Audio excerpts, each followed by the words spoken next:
Hello everyone, welcome to home food cook. ఈరోజు మన ఛానల్లో నా స్టైల్లో రవ్వ పాయసం ఎలా చేయాలో చూపిస్తాను, చాలా సింపుల్గా.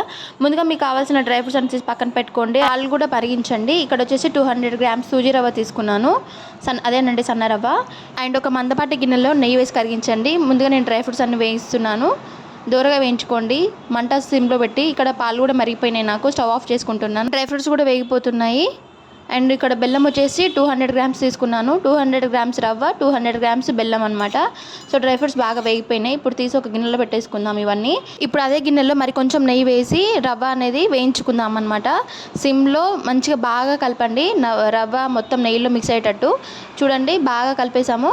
కలిపిన తర్వాత అట్లనే దూరగా ఒక 10 మినిట్స్ వేయించండి. ఇక్కడ వచ్చేసి బెల్లం తురుముకుంటున్నాను. తురిమిన బెల్లాన్ని ఒక గిన్నెలో వేసుకొని వాటర్ వేసేసి మరిగించండి. అండ్ ఇక్కడ వచ్చేసి రవ్వ బాగా వేగిపోయిందనమాట. ఇక్కడ బెల్లం వాటర్ కూడా మరిగిపోయినాయి.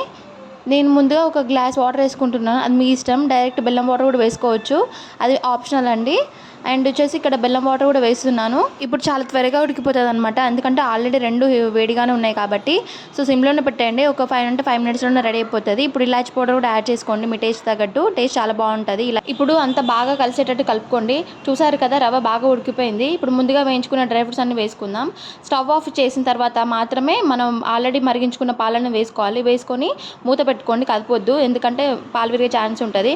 ఆఫ్టర్ ఒక 10 మినిట్స్ తర్వాత మూత తీసి కలుపుకొని సర్వ్ చేసుకోండి. అంతేనండి, నా స్టైల్లో రవ్వ పాయసం రెడీ. చాలా బాగుంటుంది టేస్ట్. ఖచ్చితంగా ఒకసారి ట్రై చేసి చూడండి. ఈ రెసిపీ కనుక నచ్చినట్లయితే లైక్ చేయడం అండ్ సబ్స్క్రైబ్ చేయడం మాత్రం మర్చిపోవద్దు. థ్యాంక్ యూ అండి, థ్యాంక్ యూ ఫర్ వాచింగ్.